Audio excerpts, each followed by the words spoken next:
yang hadirnya itu di layer yang pertama, ada security yang hadirnya di layer ketiga, layer kedua, ketiga juga sama. Nah, yang kita bahas hari ini itu layer transport. Layer transport ya, itu bahasan kita hari ini. Nah, ada dua topik, ada yang SSL TLS dan ada IPsec. Ya, apa perbedaannya? Itu nanti kita akan bahas. Ya. Nah, untuk SSL dan TLS ya, sebenarnya istilah ini sering kita dapati di mana ketika kita browsing internet. Ketika kita browsing internet, ketika misalkan kita masuk ke website-website yang dia tidak support atau tidak punya fitur SSL TLS, biasanya kita akan diberikan peringatan. Siapa yang memberikan peringatan? Browser kita. Browser kita biasanya dia akan memberikan peringatan. Dia akan mengatakan bahwa kamu mengunjungi website yang tidak aman. Biasanya bilangnya seperti itu. Nah, artinya harusnya by default ketika lembaga, perusahaan, atau siapapun yang membuat website, dia harus memastikan bahwa SSL itu aktif, TLS itu aktif. Tujuannya apa? Untuk memastikan bahwa komunikasi antara klien dengan server itu berada pada protokol yang secure, ya, berada pada protokol yang secure. Nah, kalau bicara soal SSL TLS ya, secara sederhana apa yang dilindungi? Intinya dia tidak bisa disadap di tengah jalan. Ya, tidak bisa didapatkan paketnya mengalir di tengah jalan gitu. Misalnya kita di satu warnet atau apa di satu warnet kemudian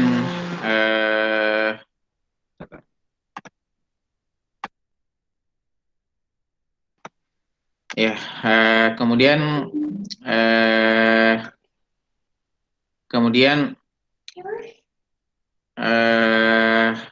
ada orang lain nih yang mau melakukan capturing ya, melakukan capturing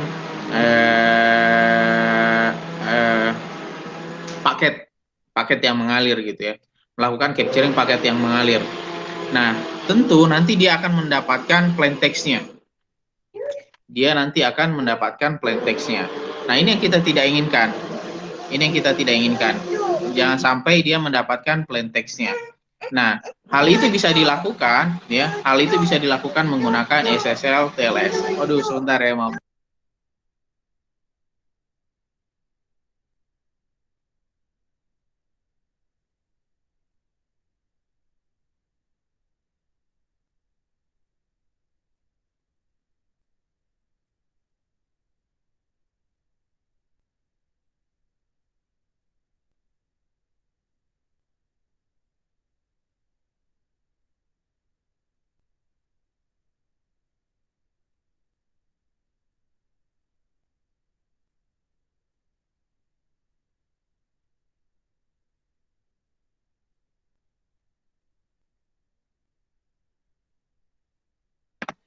Bentar ya, saya pindah tempat dulu.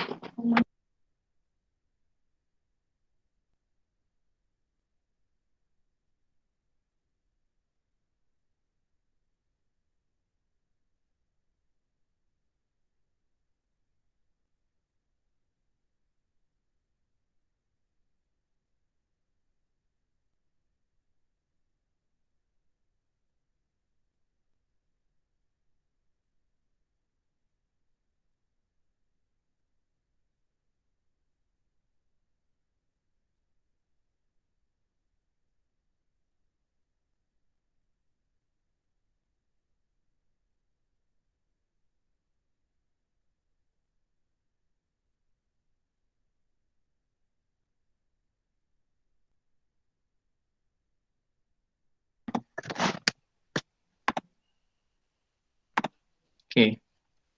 Nah, apa namanya? Jadi orang tidak bisa dapat plain text-nya paket yang dikirimkan itu. Kalau misalkan data yang kita kirimkan itu sudah melewati SSL atau sudah menggunakan SSL maupun TLS. Seperti itu. Nah, itu adanya di mana ya? Nah, ini perbedaannya nih, ini perbedaannya. Jadi relative location of security facilities di TCP/IP. Jadi berbagai skenario contoh implementasi security pada layer TCP/IP. Nah, misalkan yang pertama itu IPsec. ya, misalkan IPsec, atau simpelnya kita sederhanakan IP security. Dia adanya di mana? Nih, dia adanya di network layer. Nah, di network layer di bagian sini nih, IPsec.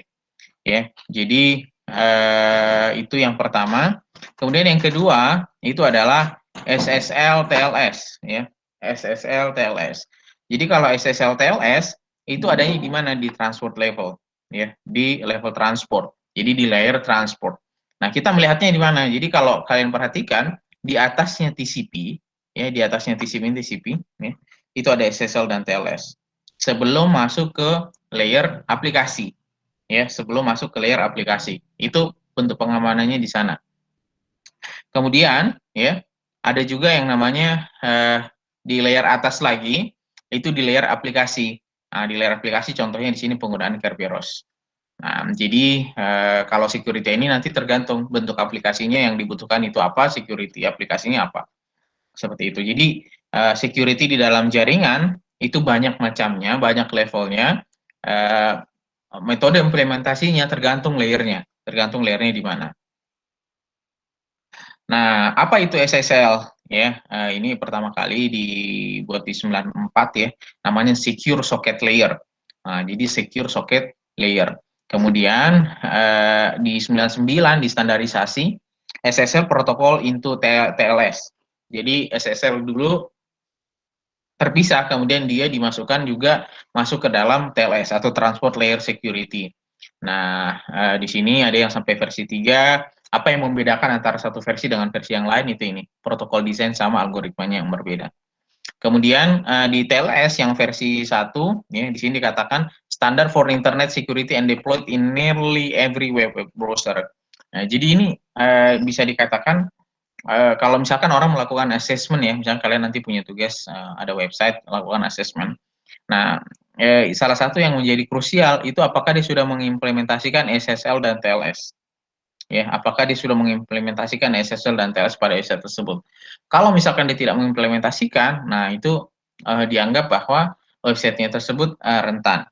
Ya, karena lagi-lagi karena ini nih, used to protect information transmitted between browser and web server. Nah, browser itu di mana? Browser itu kan ada di klien, ya. Kita sebagai user pasti ketika kita browsing di internet kita butuh browser. Nah, kita harus memastikan ketika kita melakukan aktivitas browsing masuk ke web server tergantung aplikasi yang kita akses atau website yang kita akses, komunikasinya itu secure. Ya. Nah, deploy in nearly every web server.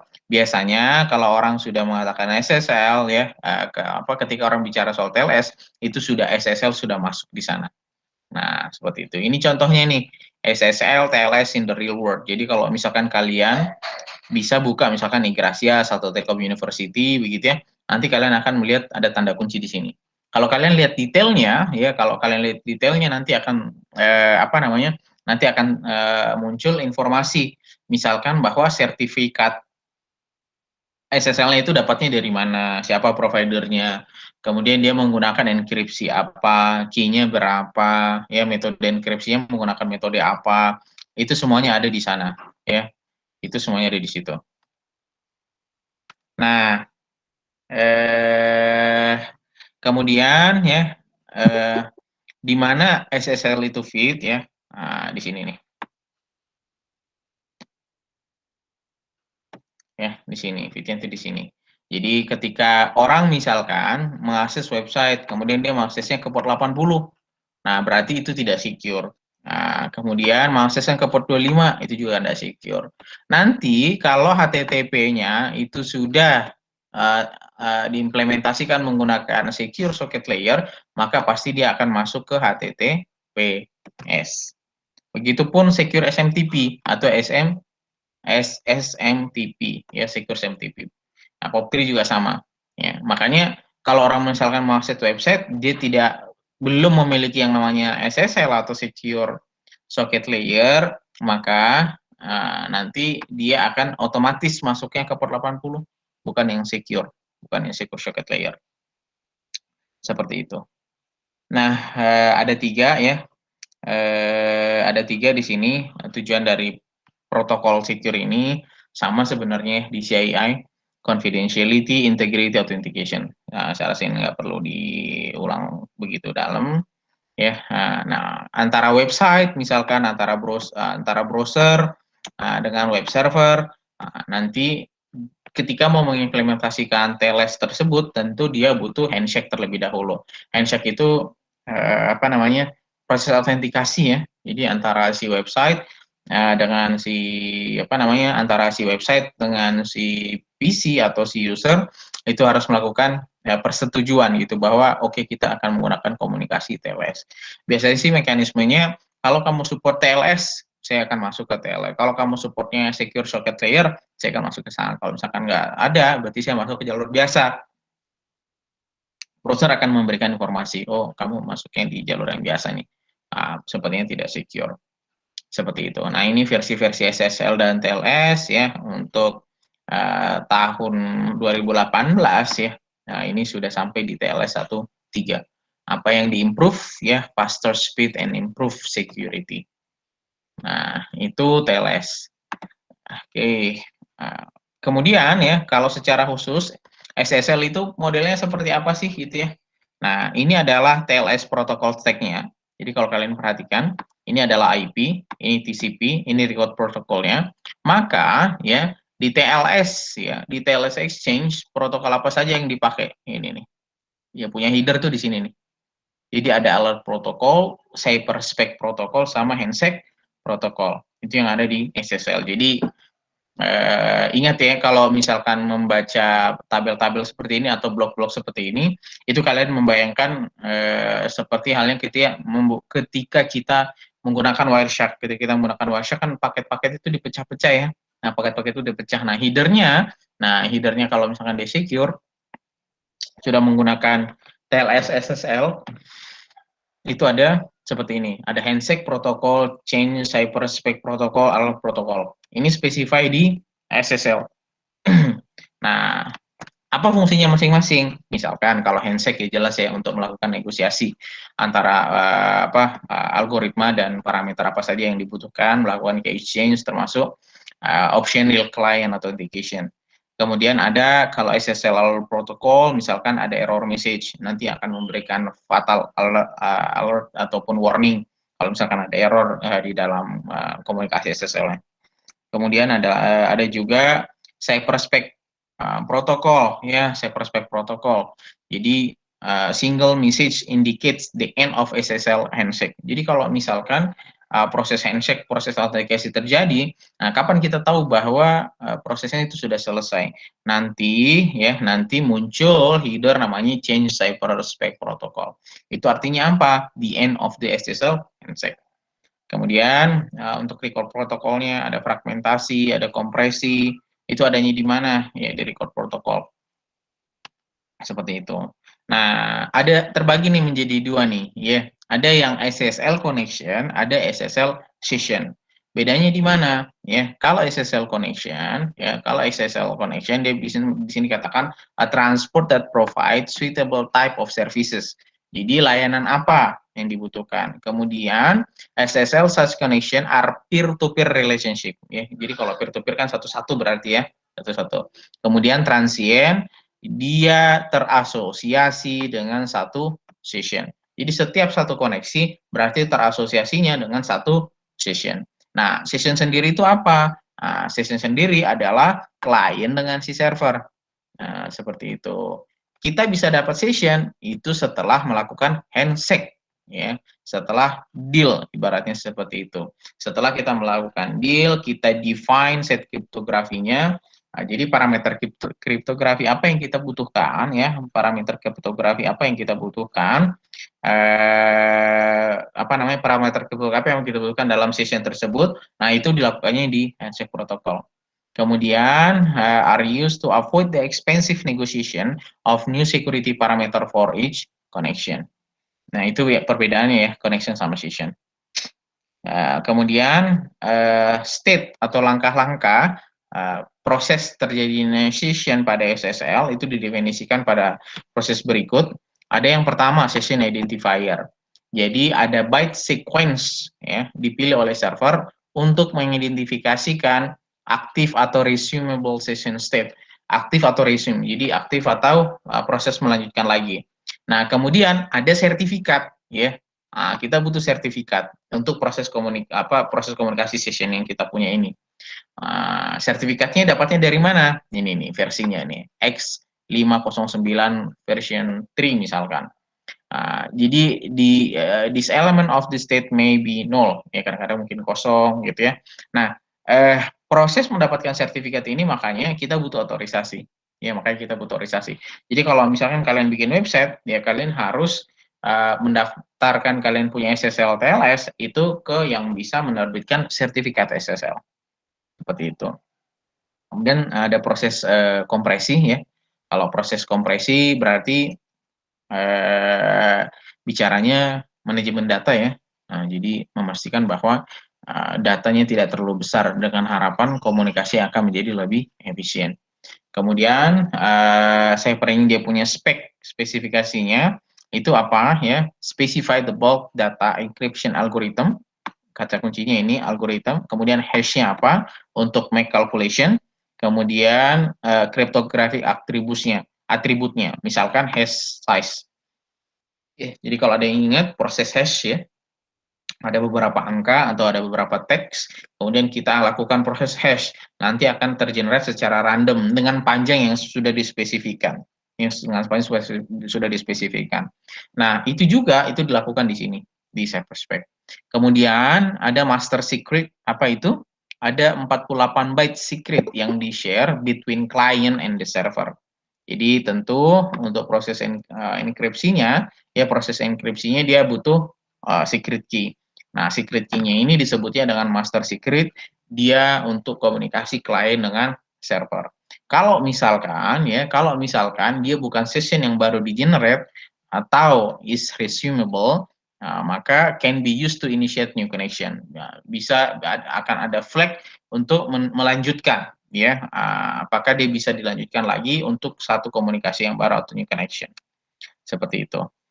Kurang lebih ini kalau prosesnya ya, nanti server and client secara random, kemudian bytes-nya akan dikirimkan untuk setiap satu koneksi tersebut. Kemudian si server, misalkan Gracias, dia akan write make secret, kemudian dikirim, si client juga melakukan yang sama, ya. Kemudian server write key, the secret encryption data for data decrypted by the client. Kemudian client write key, proses simetrik, enkripsi simetrik. Nah, jadi kok simetrik di sini? Ya tadi karena dia menggunakan master secret-nya. Jadi master secret itu maksudnya satu kunci tapi dipakainya sama si server sama si klien. Makanya disebutnya dengan simetrik. Kemudian initialization vector. Initialization vector itu kan tahapan awal ya ketika kita melakukan proses untuk mengenerate key misalkan. Nah, di sini dikatakan initialization vector juga dilakukan nih di proses SSL. Jadi namanya in CBC mode ya, ini vector maintain for each key. Nah, ini adalah proses inisialisasi. Inisialisasinya dari mana? Dari SSL handshake protokol. Sampai nanti final ciphertext block from the each record is preserved for use as the IV in the following record.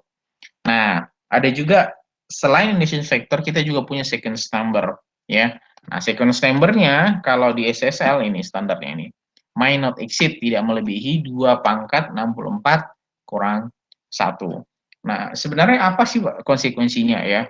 Semakin lebar data, tentu mungkin kita bisa menganggap bahwa dia semakin secure. Karena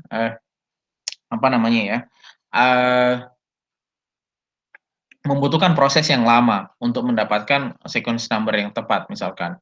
Tapi di satu sisi, apabila data yang terlalu besar, ini kan proses yang embedded ya, bukan proses embedded itu maksudnya ini udah ada nih, ini sudah ada nih standar komunikasi. Kamu mau menambahkan layer untuk security, ya SSL TLS ini kamu tambahkan untuk security, tentu dia akan berkontribusi tuh, lebar datanya kan makin besar. Kenapa? Karena ada paket, ada header tambahan yang kita berikan ke dalam paket yang kita kirim.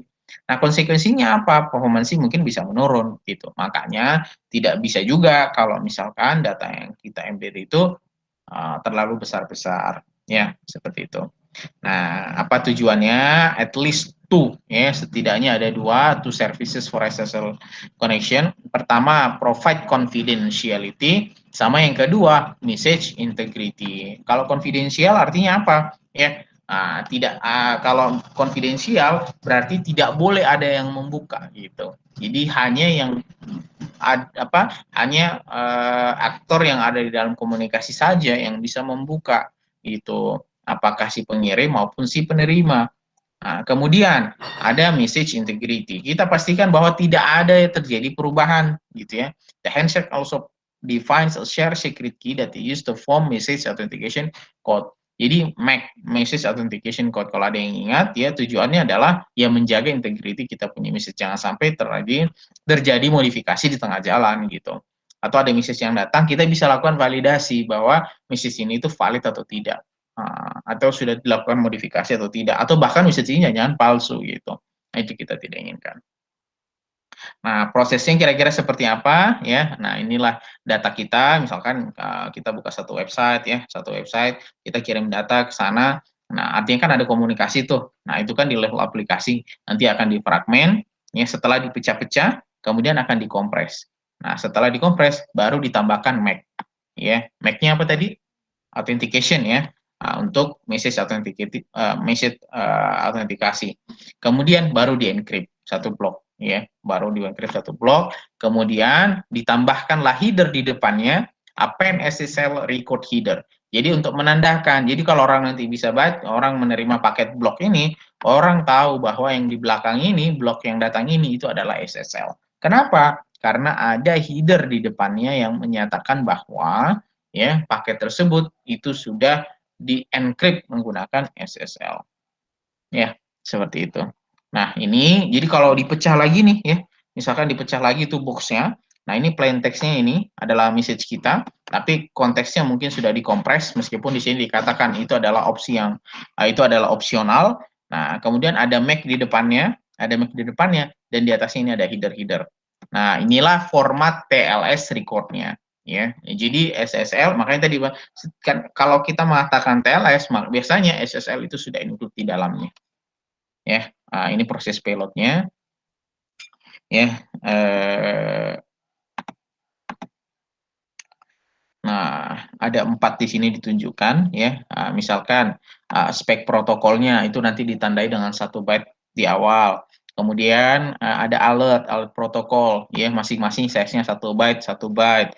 Kemudian handshake protokol ini ada 4 blok di sini ya, ada type, ada length, sama ada content.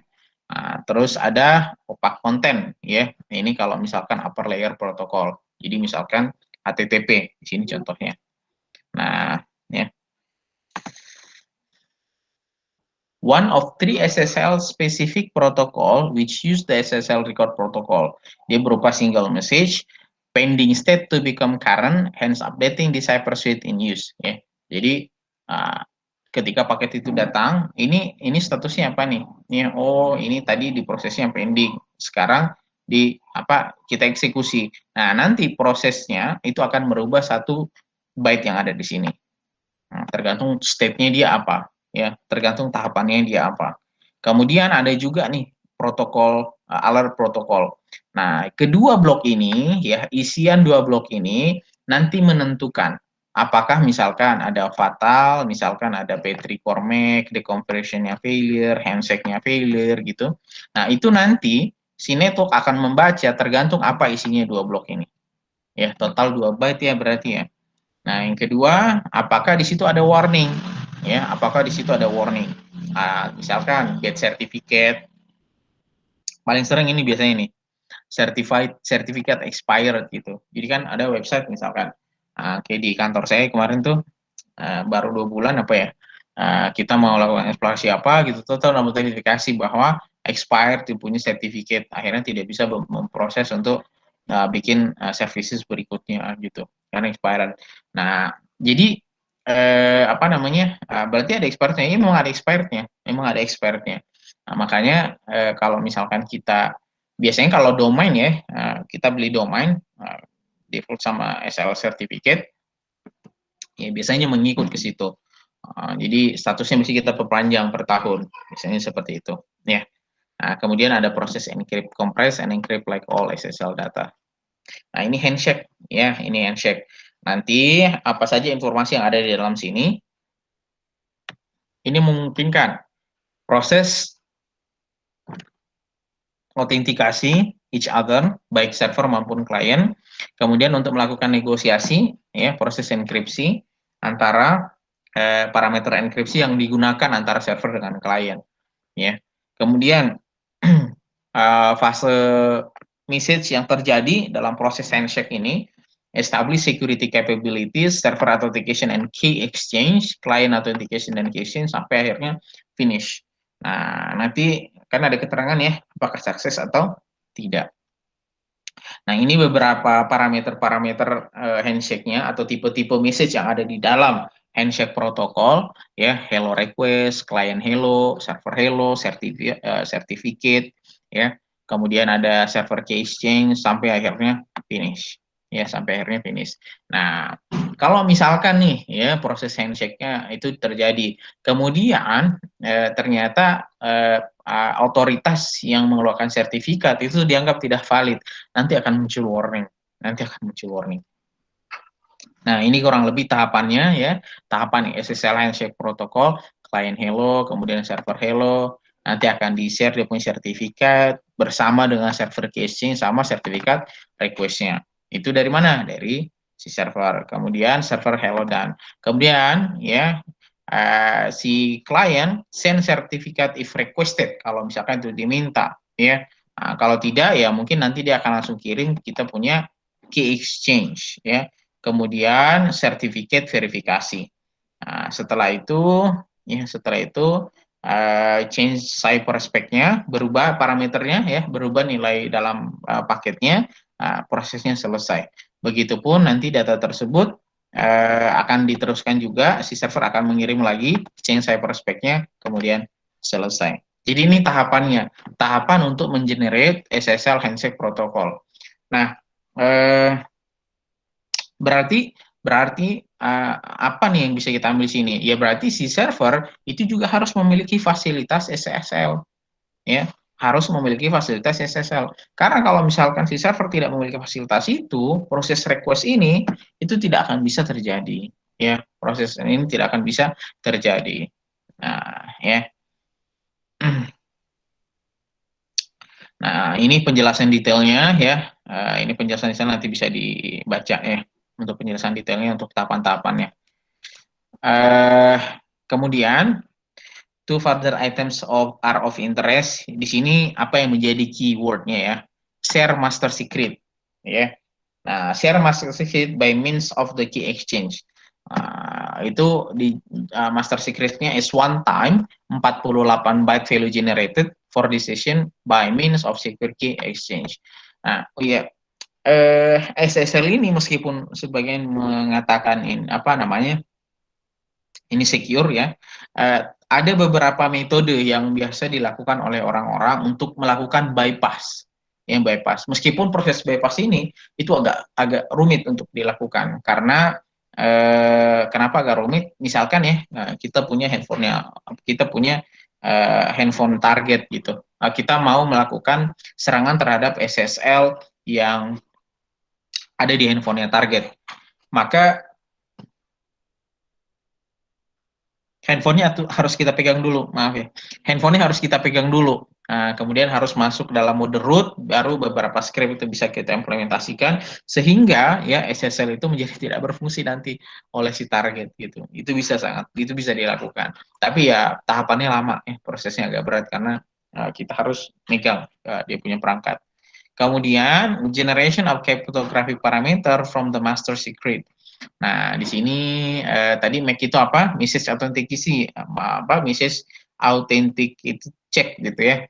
Nah, jadi untuk mengecek bahwa pesannya itu memiliki integrity atau integritas. Jadi valid dia punya message, tidak terjadi perubahan di tengah jalan. Ya, nah itu itu proses yang kedua. Ya, itu proses yang kedua.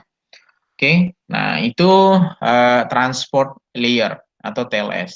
Nah, bagian yang ketiga, ya, bagian ketiga, transport layer security. Nah, ini siapa yang menetapkan standarnya, ya? Ini IETF. ya. Dia menggunakan standar RFC 2246. Apa yang minor differences-nya apa, begitu ya. Ini penggunaan high MAC for MAC, ya, jadi MAC, tapi dia punya mekanisme yang lain. Nah, mekanisme yang lain itu namanya high MAC. Nah, kalau high MAC dia pakai engine apa? SHA-1 sama MD5. Ini fungsi apa? Hash ya. Jadi tidak hanya langsung diberikan MAC, tapi MAC-nya juga dilakukan proses hashing terlebih awal. Ya. Jadi kalau ada yang ingat hashing, fungsi hash ya, tadi saya sampaikan beberapa teks kita konversi dia dulu, kita lakukan proses apa namanya, kita lakukan proses perubahan data. Some changes in supported cipher, ada perubahan di cipher yang digunakan, kemudian certificate type and negotiation, kemudian ada komputasi sama padding. Ada yang misalnya padding, ya kadang-kadang kan ketika kita mau melakukan dua operasi nih di dalam kriptografi antara data A dengan data B misalkan. Nah, kadang-kadang size-nya antara data A dan data B itu berbeda size-nya.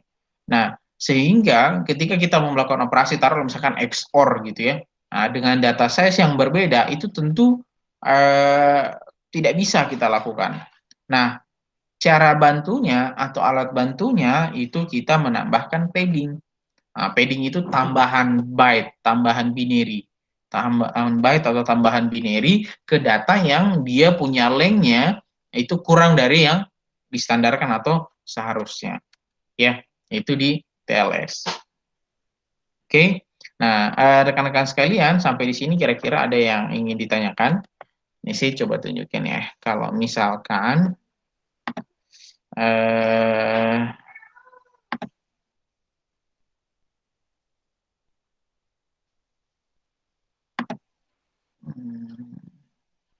entire screen.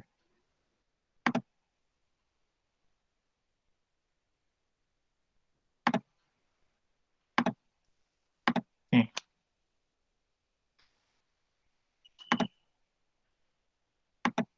Ya, misalkan ini ya, kalau kalian perhatikan. Nah, ini tanda secure nih. Dia mengatakan apa? Site apa ini? Site information, dia mengatakan bahwa connection secure. Oke, connection secure. Apa informasi yang bisa kita dapat? Nah, siapa yang melakukan verifikasi terhadap proses sertifikasinya ini? Namanya DigiCert. Nah, itu pihak ketiga. Ya, pihak ketiga yang meluncurkan sertifikat-sertifikatnya atau yang mengenerate dia punya sertifikat. Nah, inilah yang harus diperbarui secara berkala. Ya, informasi tambahannya apa? Ini nih. Nah, kapan dia expire? Expirednya setahun lagi nih.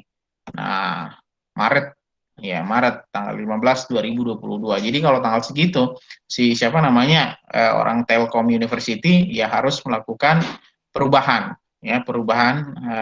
mengenerate sertifikat baru ya atau renewal sertifikat yang baru untuk support TSL SSL-nya. Nah, kemudian secara teknikal apa saja ya eh,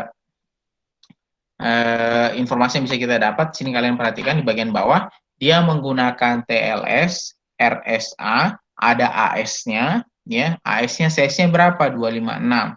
Kemudian SHA-nya ada hash, ya, SHA 384, dengan key-nya berapa panjang key-nya? 256 bit key. Nah, dia supportnya apa? TLS 1.2. Nah, seperti itu. Jadi itulah speknya TLS atau SSL TLS yang dimiliki oleh Telkom University, ya. Itu contohnya. Uh,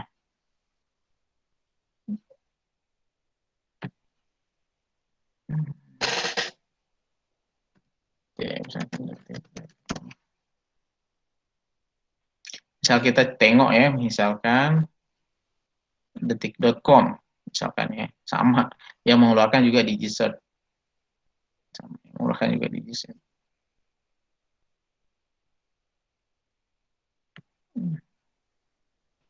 Oke, seperti itu. Itu mungkin sekilas ya terkait dengan SSL TLS.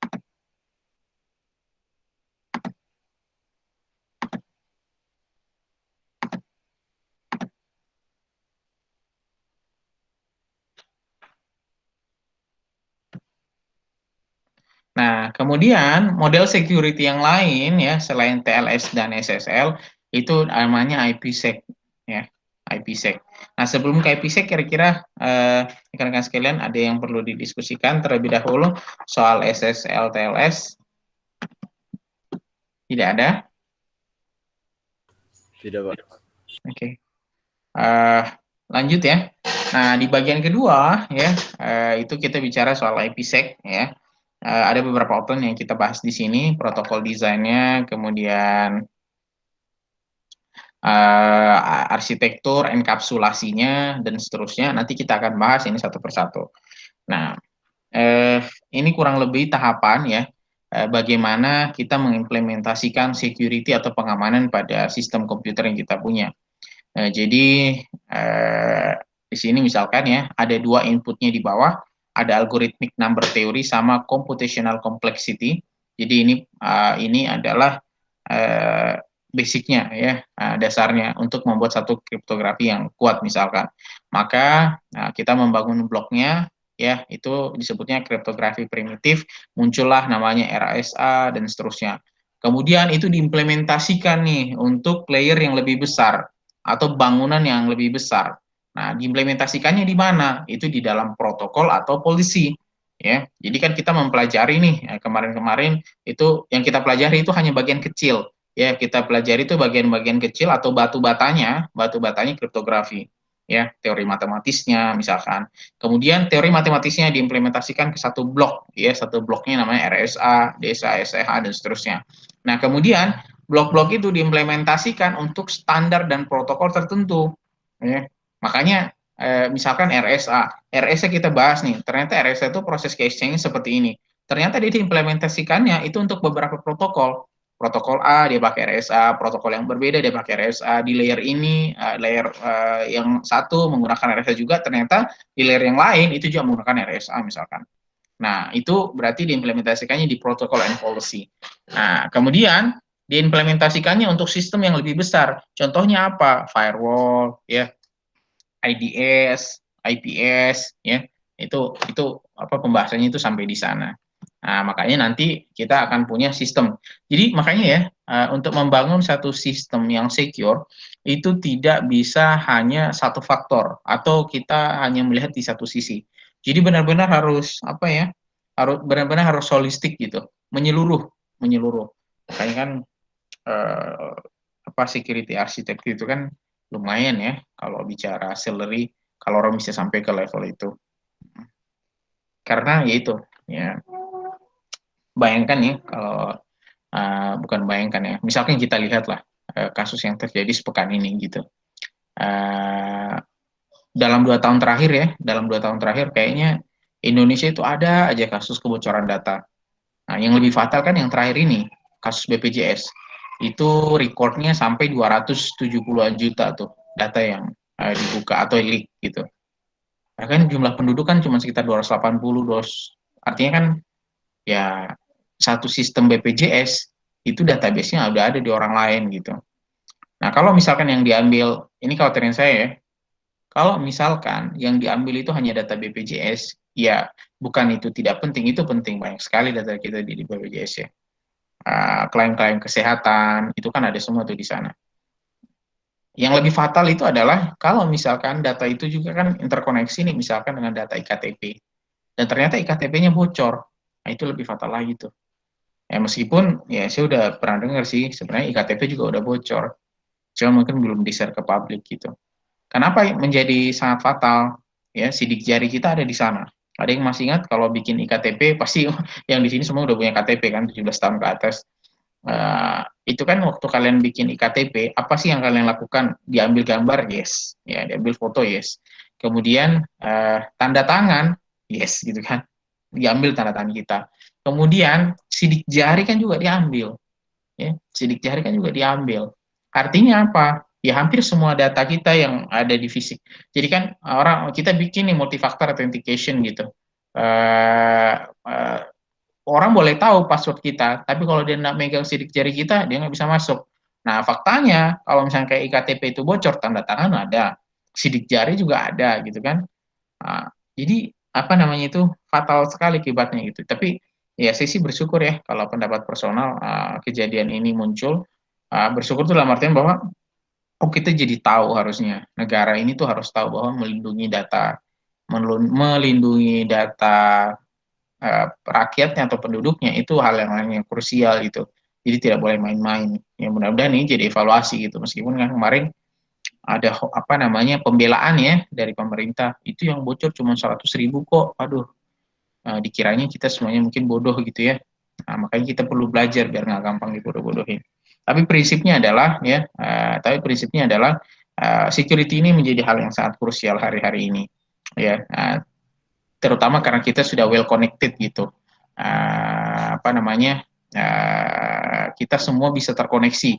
Ya, eranya internet, semua itu terkoneksi, artinya kita terekspos gitu. Kita bisa ketika kita sudah terhubung, berarti kan kita terekspos. Laptop kita ketika dia tidak terhubung dengan internet, ya dia tidak terekspos. Tapi ketika sudah terhubung dengan internet, laptop kita terekspos. Meskipun ditaruh di dalam kamar, dikasih kunci, ya, at least dia terekspos gitu. Apakah nanti pencuri bisa masuk atau tidak, itu hal yang lain. Ya, seperti itu. Makanya ini menjadi hal yang sangat penting. Oke, itu tambahan aja ya. Nah, rekan-rekan sekalian, kalau bicaranya IP security ada satu keywordnya, apa itu enkapsulasi versus tunneling. Nah, jadi ini kalau kalian perhatikan ya, ini kan layer atas nih aplikasi, kemudian ada layer transport, di bawahnya kan ada layer internet nih, ya ada layer internet di sini. Di sini ada informasi soal IP data dan ada IP header kita, ya kan? Nah ini kan proses enkapsulasi, ya kan? Jadi enkapsulasi apa? Payload of a lower layer paket, ya, kemudian ditambahkan header baru.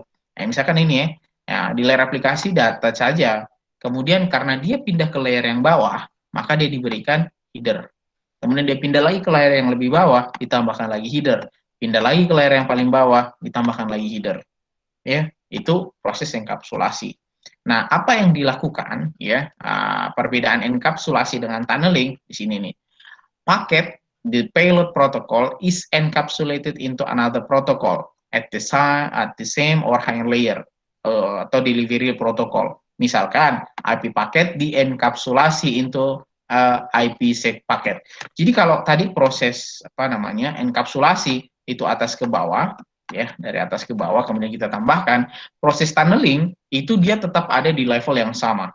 Ya, proses tunneling itu ada dia jadi paketnya memang diubah ya, tapi berubahnya itu bukan ke layer yang berbeda ya, tapi di sama dia punya layernya ya, layernya dia itu sama gitu.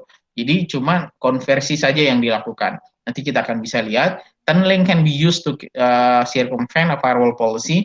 Jadi misalkan can be used to tunnel protocol that would otherwise be blocked by the firewall. Jadi misalkan ya seharusnya itu dia diblok sama firewall. Kemudian kita lakukan fungsi tunneling.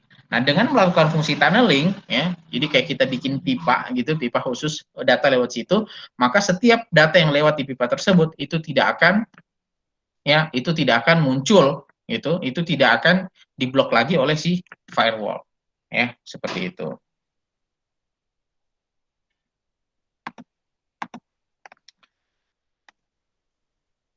Nah, oke, kita akan coba bahas lebih detail lagi soal IPsec ini. Tunnel versus transport. Nah, ini kita coba cek lagi ya, transport dan tunnel mode. Apa perbedaannya ya untuk bisa melihat IPsec ini? Kalau transport mode, dia mengatakan di sini provide protection primarily for upper layer protocol, misalkan TCP or UDP. Sedangkan kalau tunnel mode ya, ini entire IP paket. Jadi IP paketnya yang mau dilindungi. Kemudian typically used for end-to-end communication antara dua host. Kemudian ya, ESP is transport mode encrypt and optionally ya, optional authenticate the IP payload but not the IP header. Nah, sedangkan kalau di tunnel mode IP headernya pun juga di apa namanya IP headernya pun juga apa namanya itu di encrypt gitu. Oh ini ada nih ESP internal mode encrypt optional authenticate the entire IP packet including the inner IP header.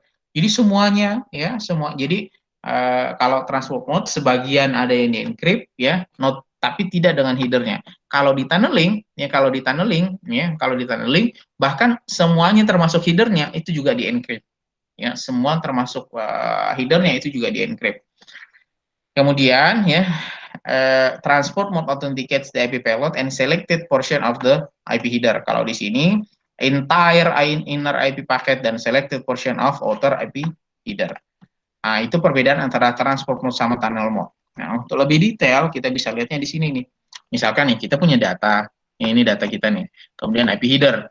Nah, kemudian kalau versinya transport mode ya, versinya transport mode yang di encrypt ya cuma di sini aja nih. Data di encrypt ya sesuai yang ada di sini. Kemudian proses autentikasi menggunakan sampai ESP header sampai di sini.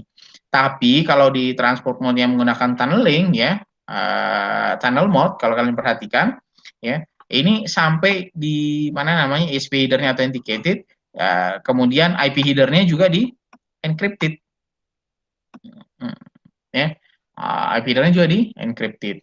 Kemudian nanti diberikan tambahan, ya diberikan tambahan IP header tunnel, ya IP header tambahan seperti itu. Jadi semua paket data dan IP header-nya itu terenkripsi. Nah, itu yang membedakan antara transport mode dan transport mode dan tunnel mode.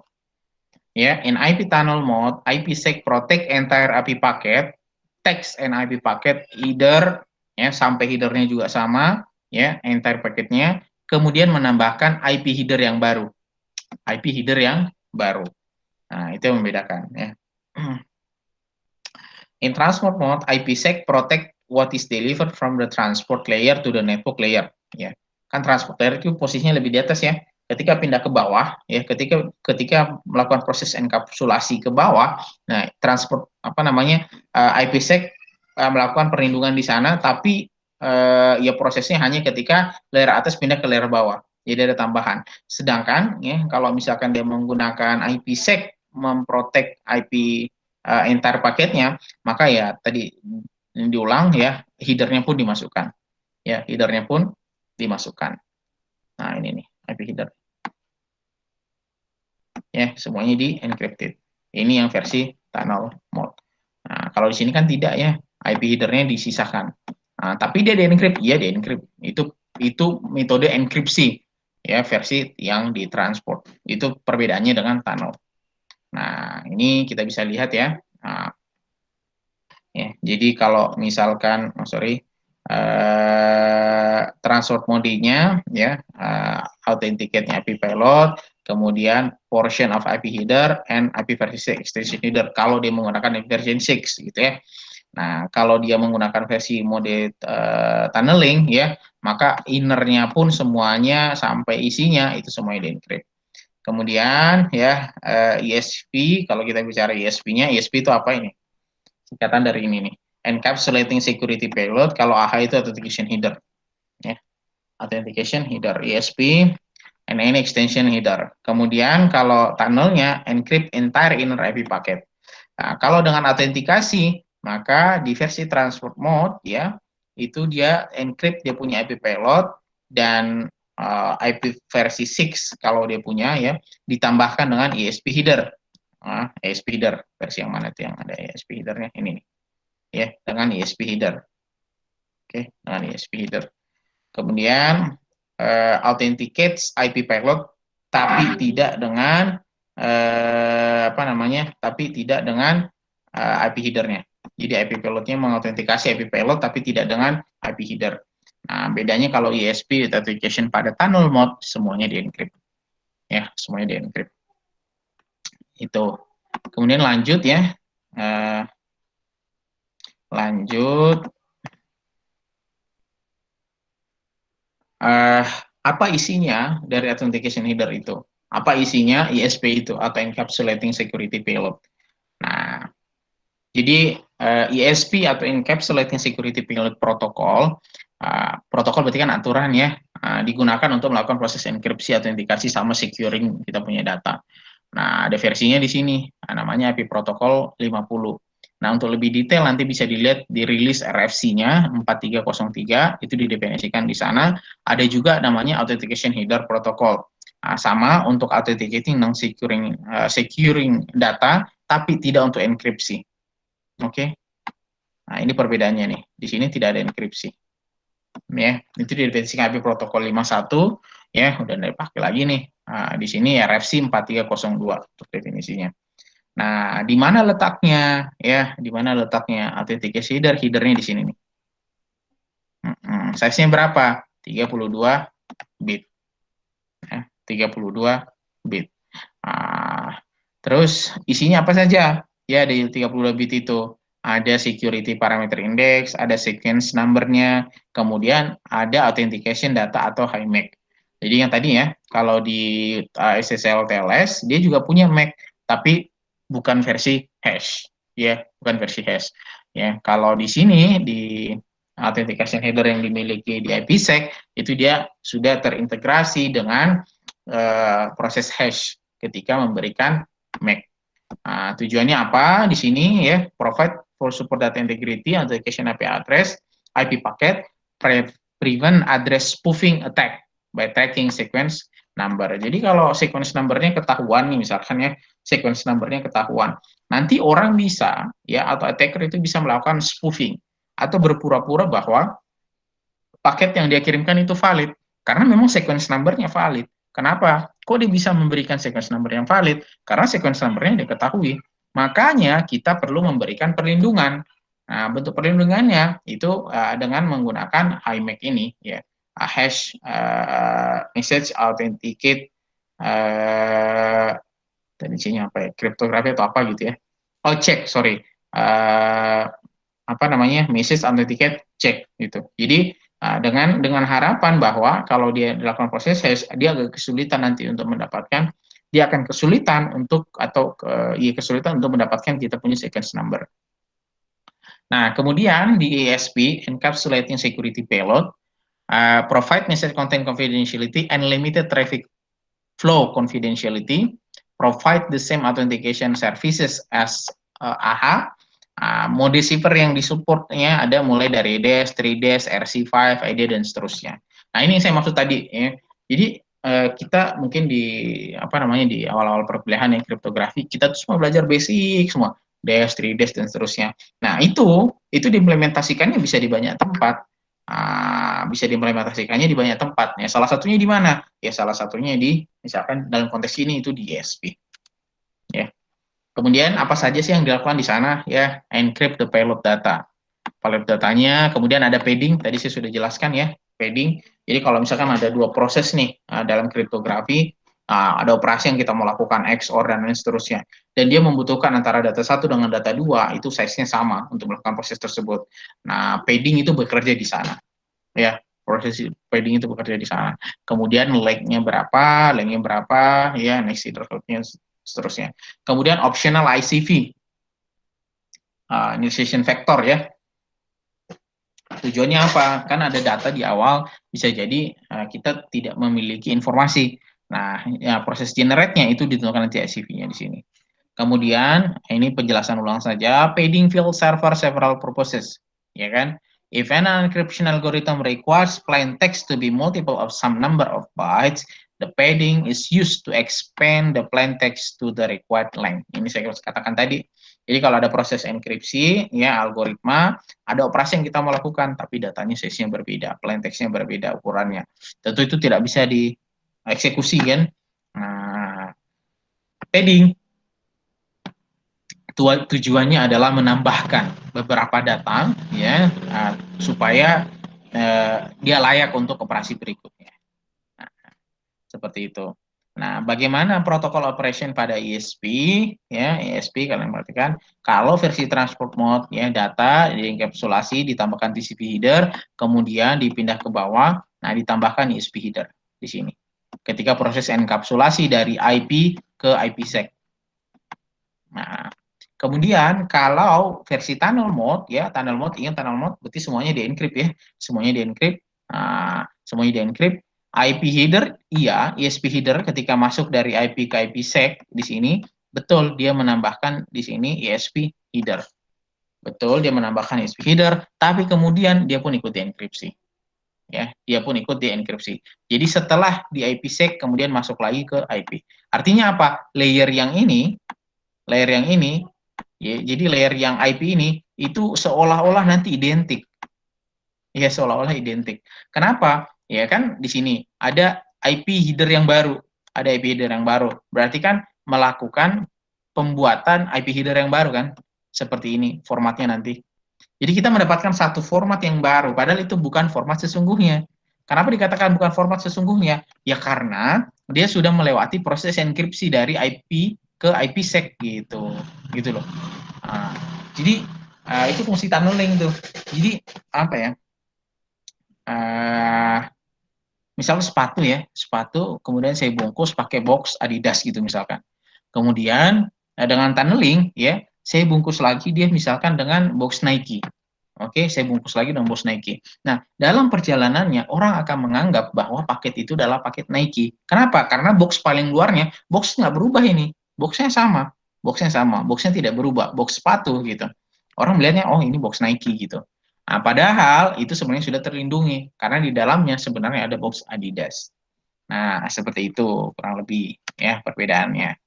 Nah, ini formatnya ya, format datanya. Eh, Anti-replay mechanism. Apa itu anti-replay mechanism? Ingat ya, replay mechanism itu jadi misalkan orang kirim data. Harusnya data yang sudah dikirim tersebut tidak boleh dikirim ulang. Nah, tapi kadang-kadang itu bentuk kelemahan ketika tidak ada perlindungan terhadap replay attack, data yang sama itu bisa dikirim ulang dan dianggap valid. Nah, itu kita tidak mau.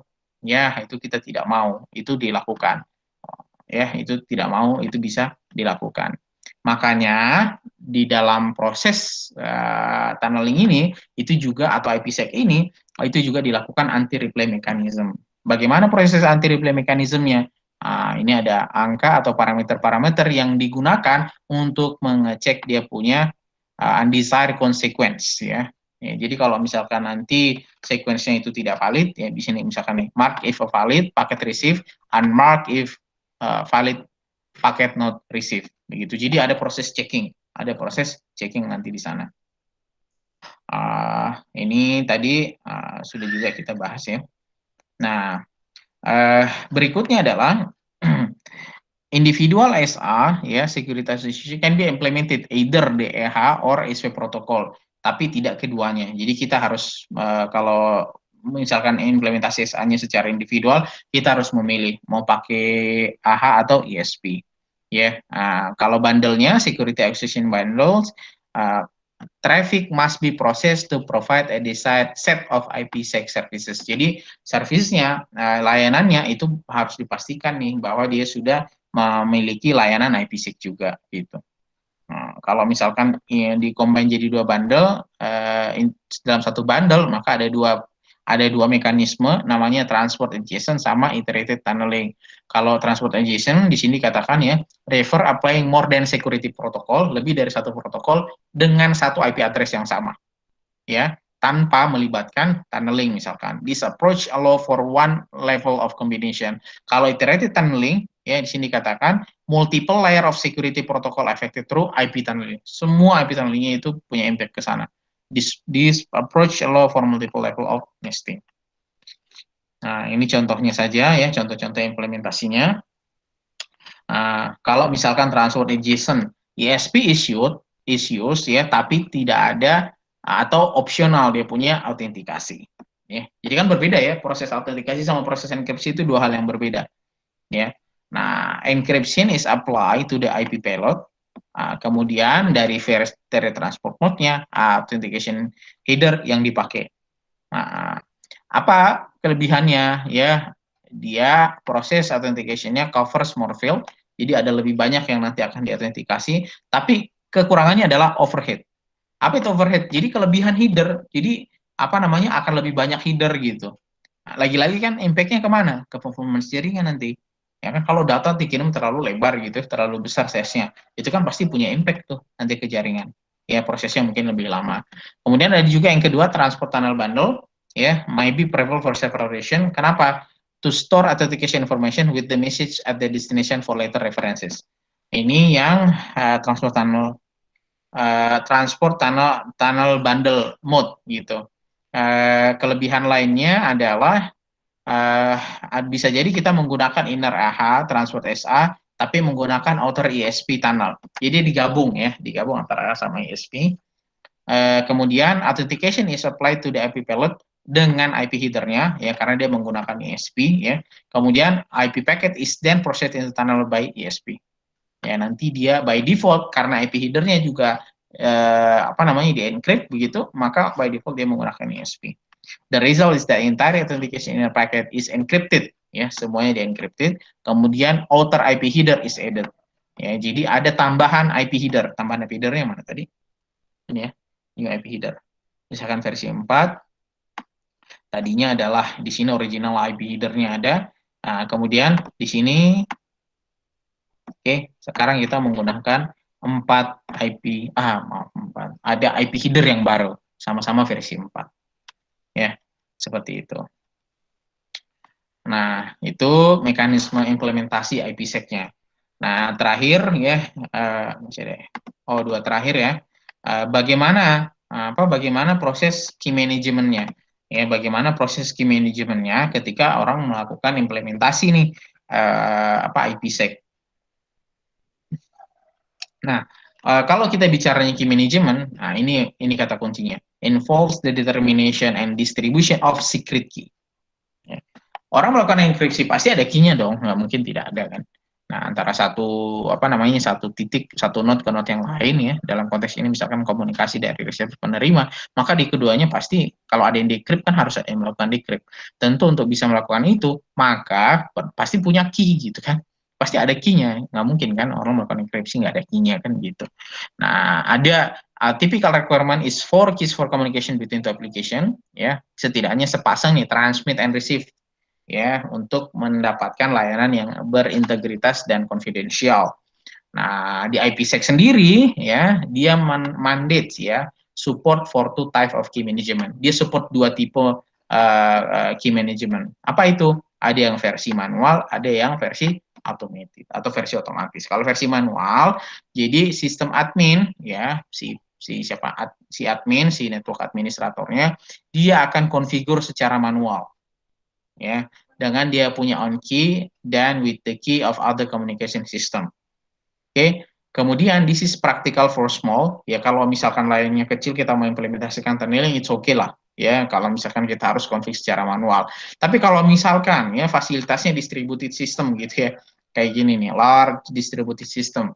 Jadi yang mau menggunakan tunneling ini itu infrastrukturnya yang besar, tidak mungkin kita harus configure manual. Nah, berarti kita bisa menggunakan mode otomatis, ya. Nah, ini contohnya, ada beberapa services atau layanan yang mungkin bisa kita gunakan, ya, atau yang bisa kita gunakan untuk melakukan key management di IPsec gitu. Nah, kalau di default automatic key management protocol IPsec itu ada ini SMK atau Oakley. Nah, di sini dia Oakley Key Determination Protocol. Di versi Oakley Key Determination Protocol dia berdasarkan Diffie-Hellman algorithm. Ya, kita pernah bahas ya Diffie-Hellman. Kemudian yang kedua ya, ada Internet Security Association and Key Management Protocol atau ICKMP. Jadi apa yang disediakan? Dia provide dia punya framework, ya. Dia provide framework ya untuk key management, kemudian specific support including format dan negotiation security attribute. Ya. Kemudian set of message type enable use of variety of key exchange algorithm. Jadi dia kalau yang ICKMP ya, jadi dia bisa dia punya key exchange algoritmnya bervariasi. Kan kelihatan ya, jadi ternyata kayak di Hellman juga dipakainya di sini gitu. Jadi ya basicnya itu aja. Cuma nanti implementasinya dipakainya di mana itu yang berubah, itu yang terus berkembang. Nah, itu yang terus berkembang. Kalau ICMKey provide framework for key management, tahu ya istilah framework ya. Framework itu contohnya begini nih. Framework itu misalkan ya kalian bikin website. Boleh nggak saya bikin website itu saya coding dari awal, setiap halaman saya coding gitu. Boleh-boleh aja. Tapi lebih enak kalau pakai framework karena ya kita coding tapi kita sudah punya semacam bundling gitu. Bundlingnya yang kita modifikasi. Misalkan kalau Python websitenya misalkan kita pakainya Django misalkan. Atau banyaklah framework untuk bikin website gitu. Daripada kita coding benar-benar dari awal gitu. Lebih enak pakai framework kan gitu. Prosedur paket format, establish, negotiate, modify, dan delete dia punya SA. Kemudian dia sifatnya independent of key exchange protocol, encryption algorithm, dan authentication method. Jadi bisa dipilih ya tadi itu. Nah ini yang Oakley protokol ya menggunakan base of Diffie-Hellman algorithm apa saja yang tambahan security yang bisa diberikan ya cookie exchange-nya ada fungsi hash di sana ya apa saja yang di hash mulai dari source IP address-nya, destination IP address-nya, source UDP port-nya, destination UDP port-nya sama local secret. Jadi ini kan penting ya, ini kan penting kalau semuanya di hash. Jadi informasi-informasi yang di sini itu tidak mudah untuk attacker dapatkan. Kemudian local secret periodically change, use nonsus to detect reply tag, ya. Ini kan kita butuhkan ya. Jadi jangan sampai reply tag itu bisa dilakukan paket yang sudah dikirim sequence-nya, terus itu digunakan lagi, ya digunakan lagi sebagai sesuatu yang valid. Itu kan kita tidak ingin seperti itu.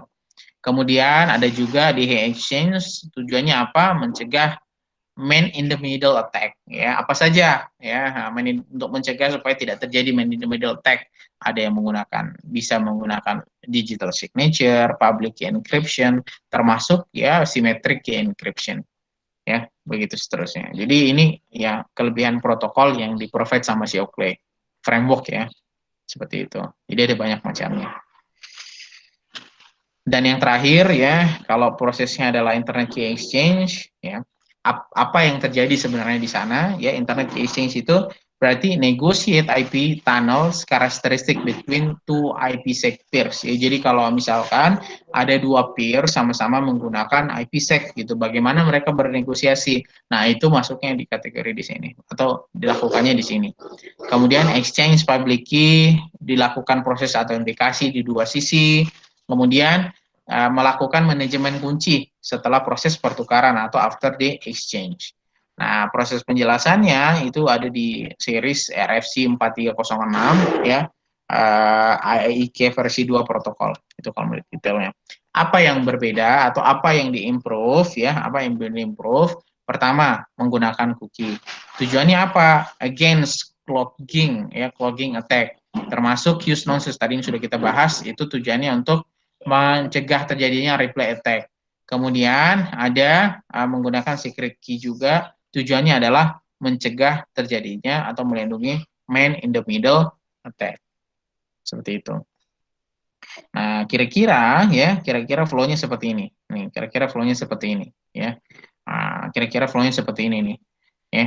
Nah, misalkan nih kita punya di Filman kan, ya, ada P sama G, ya, proses di Filman kan, ada dua parameter. Nah, nanti dia akan menggunakan rumus yang ini. Nah, begitupun yang di sini juga menggunakan. Nah, nanti akan terjadilah secret key di sharing, ya, di sharing. Tapi tidak mengirimkan, ya, tapi tidak mengirimkan key-nya. Nah, tapi implementasinya ini itu dilakukan dengan di mana? Dilakukannya dengan data cookie. Ya, dilakukan dengan data cookie. Ya, itu di Filman kan ini. Ya.